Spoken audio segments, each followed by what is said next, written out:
այս են Եվրոպան, որ աչքերը կփակի Հայաստանում այդ խայտարակ դատավարությունների հետ կապված, այս են Եվրոպան, որ ծպտուն անգամ չի հանում եկեղեցու դեմ ձեռնարկված այս ալանդակ արշավի հետ կապված, այս են Եվրոպան, որ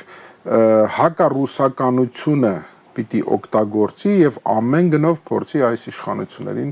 պահել իրենց աթոռների վրա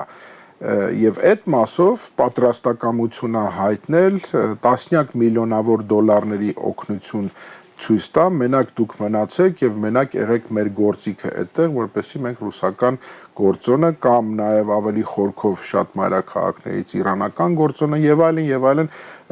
փորձենք թույլատրել, քանի որ դուք ձեզանից ոչ մի բան այլևս չեք ներկայացնում, ուրեմն եղեք ծառա մեզ, ծառայեք մեզ եւ մենք կասենք ձեզ ինչը ինչպես անել։ Էս է այսօրվա իշխանության վարած քաղաքականությունը։